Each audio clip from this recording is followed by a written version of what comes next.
अभी मैं आप लोगों से एक मोटिवेशनल और बहुत अच्छी सीख देने वाली स्टोरी शेयर करूंगी। बहुत ही बढ़िया स्टोरी है। और बताइए आप लोग कैसे हैं। उम्मीद करती हूँ आप सब जहाँ कहीं भी होंगे स्वस्थ होंगे, अपनी फैमिली के साथ मज़े में और मस्त होंगे। और मैं बना रहने जा रही हूँ, खाने में क्या बना रही हूँ वो भी आप लोगों को शेयर कर दूँ। ये बनाया था मैंने डिनर में बिना बैगन वाला आलू टमाटर और प्याज डालकर चोखा बनाया था, जिसको भरता भी बोलते हैं। और बाटी बनाया था मैंने तवा पर। कैसे बनाया था वो भी मैं साथ साथ शेयर करती रहूँगी। और यहाँ ऐड कर रही हूँ आटे में अजवाइन और तेल, थोड़ा सा नमक डालकर इसको कड़ा गूँथ लूँगी। फिर मैं अपना बनाती रहूँगी खाना और आप लोगों से स्टोरी को शेयर करती रहूँगी। एक दादा और एक नाती कहीं जा रहे थे, साथ में खच्चर भी था। तो दादा जा रहे थे तो अपने नाती को, जो कि छोटा था, 5 साल से छोटा रहा होगा, उसको वो गधे पर बैठा दिया और खुद पैदल चलने लगे। गधा भी जा रहा है और उसके ऊपर बैठा हुआ नाती भी बैठा हुआ है और दादा खुद पैदल चल रहे हैं। तो देखने वाले समाज के लोग क्या कह रहे हैं, वो देखो बेचारा बच्चे को, सॉरी, देखने वाले क्या कह रहे हैं कि बुजुर्ग इंसान है, वो पैदल चल रहा है और आज का ताज़ा खून है जो वो गधे पर बैठा हुआ है। अरे तुम तो छोटे हो, नीचे हो जाओ और दादा को ऊपर गधे पर बैठा दो। तो दादा ने भी कहा कि चलो अच्छा ठीक है, समाज के लोग हैं, हम इस समाज में रहते हैं, अच्छा ही कह रहे होंगे। दादा ने कहा बेटा तुम नीचे आ जाओ, मैं ऊपर बैठ जाता हूँ गधे पर। फिर चलते चलते कुछ दूर गए। फिर जो राहगीर थे, चलने वाले लोग थे, समाज के लोग थे, उन्होंने कहा कि देखो ये बुजुर्ग आज नहीं तो कल मरेगा, ये आराम से चल रहा है, सुख के लिए गधे पर बैठा है और बेचारे बच्चे को पैदल चला रहा है। वो छोटा सा बच्चा बेचारा नन्हा सा थक जाएगा, उसका जरा सा भी सोच इसको नहीं है कि वो कैसे चल रहा है। वो लाचार है, छोटा है, कुछ बोल नहीं सकता है।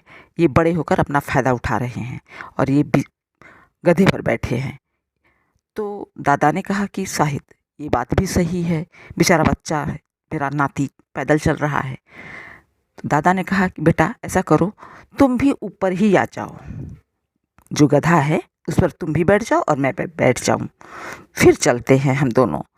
जो समाज के लोग हैं सही ही बोलते होंगे, क्योंकि समाज के लोग सब अच्छा ही बोलते हैं। तो जो नाती है वो भी बोला ठीक है बाबा। दोनों ही नाती और दादा बैठ गए गधे पर। फिर चलते चलते कुछ दूर गए, आगे बढ़े। आगे बढ़े तो फिर लोग, समाज के लोग जो चलने फिरने वाले थे, राहगीर थे, वो लोग देखे क्या कह रहे हैं।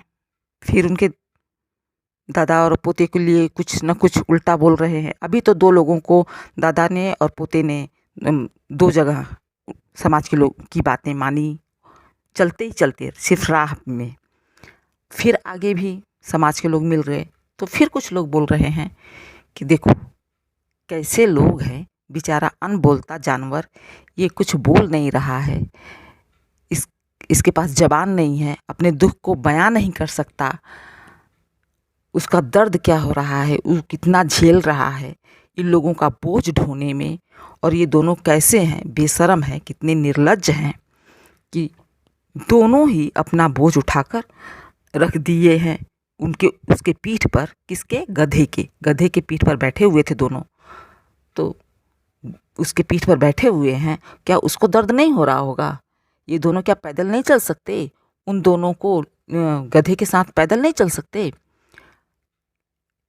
ये तो बुजुर्ग है, आज नहीं तो कल मर जाएगा, और ये बच्चा है, इसका तो नया खून है, खुद दौड़ना चाहिए, फुदकते फुदकते चले जाना चाहिए। क्या ज़रूरत है गधे के ऊपर बैठ जाने की? उसको दर्द नहीं हो रहा है? तो दादाजी ने कहा कि सही बात है बेटा, ये लोग सही कह रहे हैं, ये गधा है, जानवर है, तो क्या इसको दर्द नहीं हो रहा होगा? ये बोल नहीं पा रहा है, अपने दर्द को बयां नहीं कर पा रहा है, तो क्या इसको दर्द नहीं हो रहा हो? चलो हम लोग नीचे उतर जाते हैं और हम दोनों भी पैदल चलेंगे और गधे को भी ऐसे ही खाली छोड़ के ऐसे ही खाली रखेंगे, नहीं तो इसको भी तो दर्द हो रहा होगा। हम लोग नहीं समझेंगे तो कौन समझेगा? ठीक, नाती ने कहा ठीक है बाबा। फिर दोनों ही नीचे उतर आए और पैदल चलने लगे। गधा भी खा ली और दोनों नाती और बाबा भी पैदल ही चलने लगे। फिर कुछ दूर गए, आगे जाते रहे। फिर कुछ दूर गए तो फिर क्या, लोग देखने वाले लोग बोल रहे हैं कि देखा होगा, बहुत मूर्ख देखा, लेकिन इनकी जैसा मूर्ख मैंने कहीं नहीं देखा। कितने बड़े मूर्ख हैं कि साथ में खच्चर पैदल चल रहा है, खाली है, ऐसा नहीं कर रहे हैं कि उठकर खुद उसी पर बैठ जाएं और खच्चर पर बैठ के चले आराम से। देखो, खच्चर खाली चल रहा है और अपना पैर थका रहे हैं, पैदल चल रहे हैं। तो दादा बोल रहे हैं, बेटा, दादा को बड़ा अफसोस हो रहा है इसलिए क्योंकि वो तो दुनिया की बातें ही सुनकर चले आ रहे हैं और अपने बेटे को भी नाती को भी बता रहे हैं। तो उन्होंने कहा कि बेटा, ऐसा है कि ये दुनिया है, अपने हिसाब से दूसरों को चलाती है। जहाँ से वो मोड़ लेती है वहाँ से तुम मोड़ लो, जैसा वो सोचती है वैसा तुम भी करो। तो दूसरों को खुश करने में, दूसरों के बारे में सोचने में, दूसरों के अच्छाई के बारे में सोचने में, दूसरा क्या सोचेगा ये सोचने में पूरी उम्र निकल जाती है और हम खुद परेशान रहते हैं क्योंकि दूसरा कैसे खुश रहेगा। खुद कैसे खुश रहना है, खुद सही क्या है और क्या गलत है, इस बारे में जानना ज़रूरी है। तो जो हमें अच्छा लगेगा, जो हमें सही समझ में आए कि हाँ ये सही है और ये गलत है, वो काम करना चाहिए। ये दुनिया है, देखो हम लोग घर से जब निकले हैं तो शुरू से ही लोगों ने कुछ न कुछ बोला और हम लोग उन्हीं की बातें मानते हुए लास्ट तक चले आ रहे हैं। अंत में भी हम लोग वो लोग हमें ही गलत मान रहे हैं, हमारे बारे में ही उल्टा सीधा कर रहे हैं। तो कुछ लोग गलत बोल रहे हैं और कुछ लोग सही बोल रहे हैं। हर तरह के इंसान को खुश रखना हमारे बस की बात नहीं है। हम उनको खुश रखते रखते खुद की खुशी ख़त्म कर देंगे। तो इससे अच्छा है कि खुद सही क्या है और गलत क्या है, इसके बारे में हम खुद ही समझें और जानें। दुनिया जाए भाड़ में, कि उनके सोच के हिसाब से, उनको खुश रखने के हिसाब से जीना छोड़ देना चाहिए। बस सही और गलत का देखकर खुद अपना फैसला खुद लेना चाहिए, तभी जीवन खुशहाल और सुखी हो सकता है। वरना कठिनाइयाँ तो हमेशा ही लगी रहेंगी। यदि हम दूसरों को खुश करने के चक्कर में खुद की खुशी का गला घोट देंगे तो मुसीबतों में हमेशा फंसे रहेंगे, कभी भी खुश नहीं रह पाएंगे, सुखी नहीं रह पाएंगे।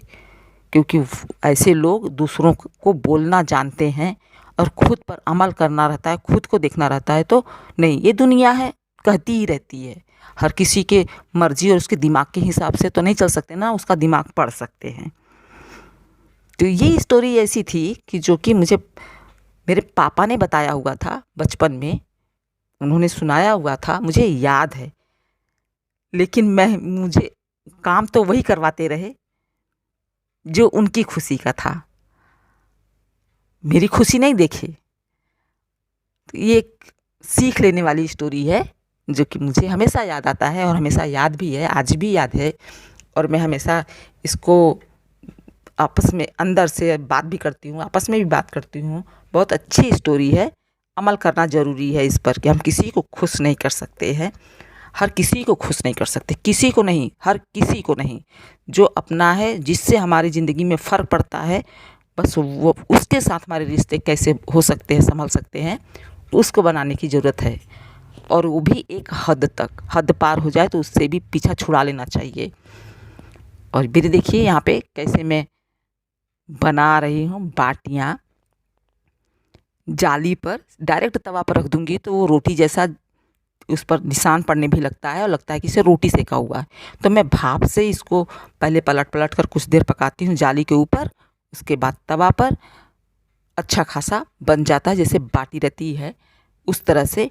इस यहाँ पे मैं जो चूल्हे का जो आग होता है या जो उपले होते हैं उसका वो सब मैं नहीं जला पा रही हूँ। और वैसे भी बारिश का सीज़न है और मैंने कभी जलाया भी नहीं है, तो मैं रिस्क भी नहीं लेना चाहती उस मामले में।